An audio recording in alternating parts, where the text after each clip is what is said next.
Hello tout le monde, c'est Ava. Coucou tout le monde, c'est Charles.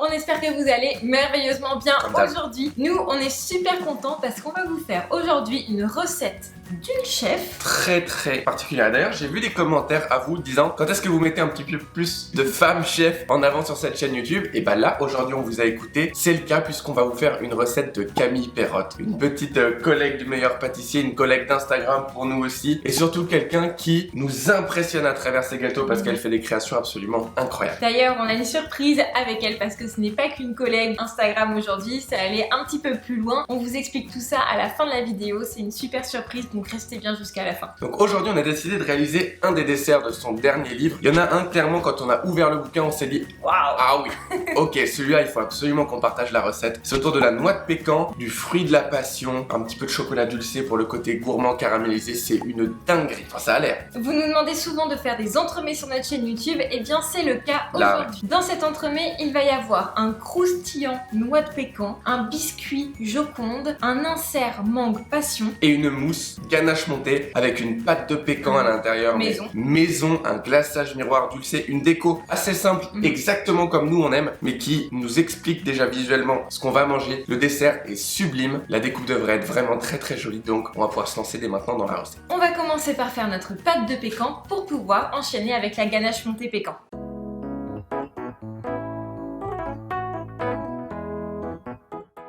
On commence par torréfier nos noix de pécan pendant 15 minutes à 170 degrés. On va avoir une belle coloration, une belle odeur et un super goût de pécan. Ensuite, on va les récupérer et les mettre dans le bol de notre robot coupe. Et on vient mixer le tout jusqu'à obtenir une pâte. Voilà, on a une belle pâte bien lisse. On peut ajouter la fleur de sel et on mélange jusqu'à ce que ce soit bien homogène.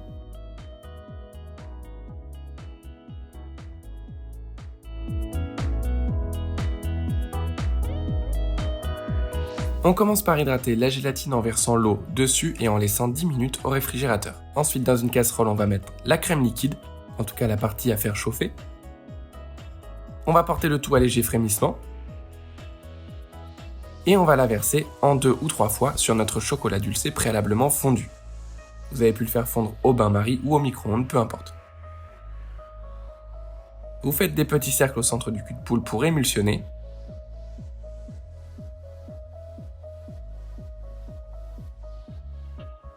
Et une fois que la totalité de la ganache est terminée, vous ajoutez la gélatine bien hydratée. Et vous mélangez jusqu'à ce qu'elle soit complètement fondue. Ensuite, on ajoute la pâte de pécan et la partie de crème liquide froide. On mélange rapidement, mais on va terminer surtout l'émulsion au mixeur plongeant pour avoir quelque chose de très lisse. Voilà, une fois que c'est bien homogène, on prend un récipient à fond large, on réserve à l'intérieur pour que ça refroidisse plus vite. Et on laisse minimum 4 heures au réfrigérateur sous un film alimentaire, idéalement toute une nuit. Voilà, maintenant que ça c'est fait, on va pouvoir lancer l'insert mangue passion qui sera au cœur de cet entremets. Pour commencer, on mélange la pectine avec le sucre semoule pour éviter d'avoir des grumeaux dans notre préparation pectinée. Et dans la casserole, on verse la purée de mangue, la purée de passion. On met sur un feu doux à moyen. Et quand ça commence à être légèrement fumant, on ajoute en pluie le mélange sucré-pectine. On fouette bien, on porte à ébullition pendant environ une bonne minute, et on sort la casserole pour réserver directement notre confit sur 1 cm de hauteur dans un cercle bien filmé par le dessous pour éviter que la préparation ne s'échappe de 16 cm de diamètre. En tout cas si vous utilisez au final le même moule à entremets que nous. Et vous mettez au congélateur jusqu'au complet durcissement. On va pouvoir faire maintenant notre biscuit joconde qu'on va faire assez épais pour avoir un super équilibre dans notre entremets.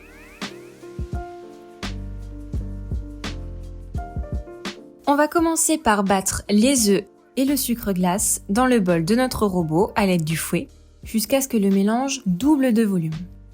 Et pendant ce temps, on va monter notre meringue en utilisant les blancs d'œufs et le sucre semoule que l'on va ajouter petit à petit. On en met une petite partie au départ, puis lorsque le mélange commence à mousser,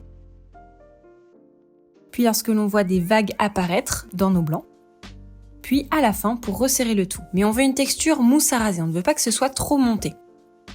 Voilà, bien léger, comme ceci.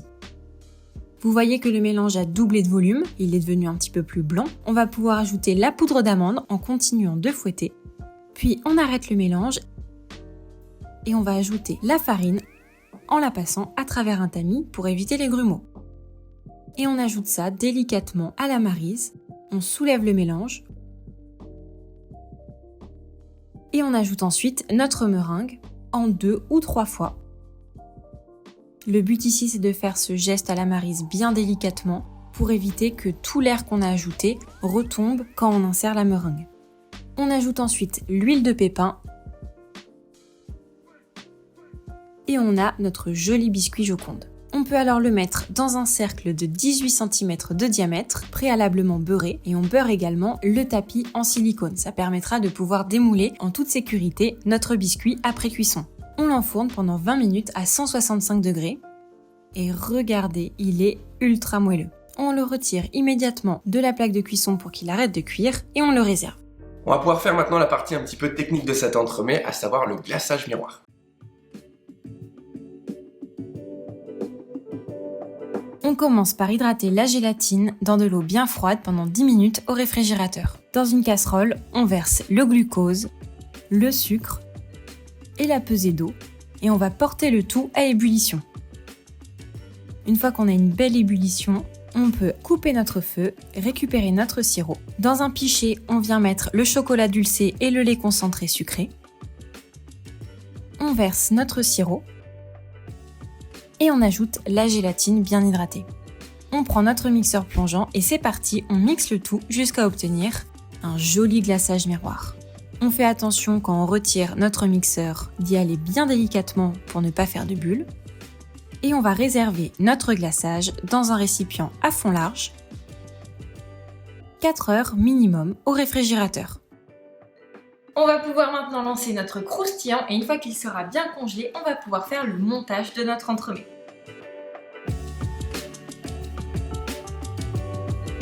Dans une casserole, on va commencer par réaliser un beurre noisette. Donc sur un feu doux, on va faire fondre le beurre pendant une dizaine de minutes jusqu'à ce qu'il ait cette couleur qui va vous donner une bonne odeur de noisette dans la cuisine. On le réserve. Puis dans un cul de poule, on va mettre le chocolat dulcé préalablement fondu avec des noix de pécan légèrement mixées et torréfiées, les crêpes dentelles émiettées, le beurre noisette revenu à température à peu près ambiante et la pâte de pécan. On mélange le tout jusqu'à avoir quelque chose d'un petit peu lié et on va venir l'étaler entre 2 feuilles de papier guitare ou de papier sulfurisé à la maison sur environ 5 mm d'épaisseur. Prenez comme témoin l'épaisseur des morceaux de noix de pécan en fait que vous n'allez pas pouvoir écraser. On emporte-pièce un cercle de 16 cm et on met au congélateur pendant 10-15 minutes.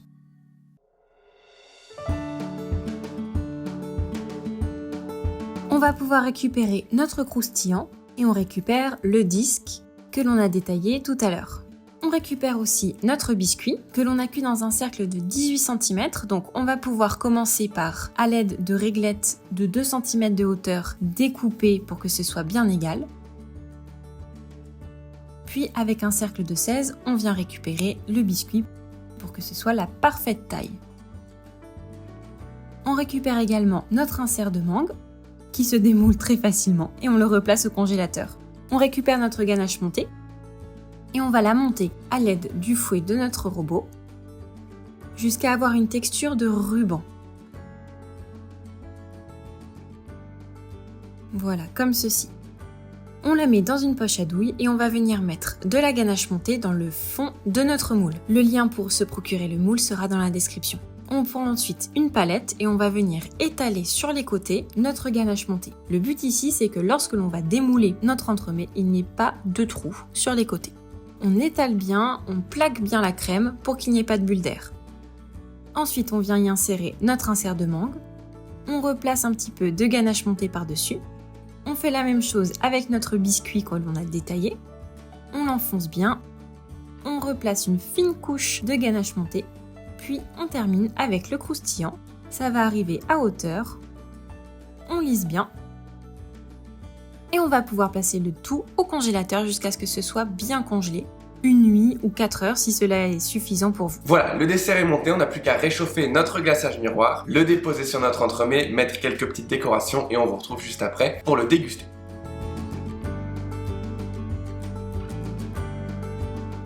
Vous récupérez votre entremets, vous le déposez sur par exemple un emporte-pièce ou sur le dos d'un bol qui est retourné et vous allez verser votre glaçage miroir que vous avez remis à température aux alentours des 28-29 degrés. Vous glacez généreusement. Vous voyez que vous avez des petites coulées que vous pouvez couper soit avec un doigt bien propre, soit avec une palette.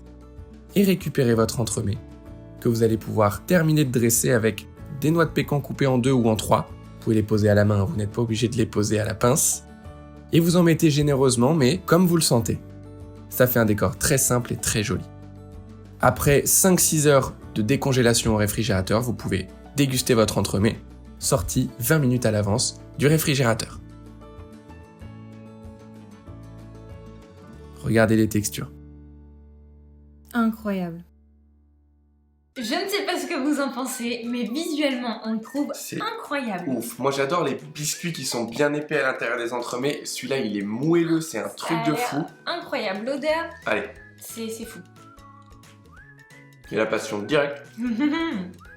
Incroyable. Il est si bon. Il est délicieux. Il est si bon, elle est trop forte. On sent hyper bien la noix de pécan, il n'y a pas trop de sucre, le fruit ça ramène un côté léger, un côté peps qui est incroyable. On a bien toutes les textures que nous en tout cas on aime retrouver dans un entremets. La décoration elle est pure, elle est simple, on comprend ce qu'il y a dedans, j'adore. Franchement c'est trop cool de voir une mousse faite à base d'une pâte maison avec 0 sucre dedans, ce qui fait que la mousse elle est pas sucrée du tout, le confit est pas sucré du tout, enfin franchement le gâteau il est hyper équilibré, on a du peps avec le confit, on a de la gourmandise avec la pécan, même le glaçage tu le sais, c'est 100% une réussite ce dessert, elle est trop forte. Bravo Camille, on est super content d'avoir pu tester ton dessert et on a une surprise pour vous tous, une surprise qui nous tient hyper à cœur, on est super content de vous présenter aujourd'hui. Certains d'entre vous le savent peut-être déjà, mais aujourd'hui là vient de sortir notre premier atelier virtuel avec Camille. En fait c'est son atelier virtuel dans lequel elle vous expose 12 recettes de classiques de la pâtisserie française revisitées à sa manière. Elle a fait des recettes incroyables, spectaculaires, elle a carrément inventé des techniques spécialement pour cet atelier virtuel, c'est-à-dire que vous allez découvrir des astuces que vous ne connaissiez absolument pas. On vous met quelques images maintenant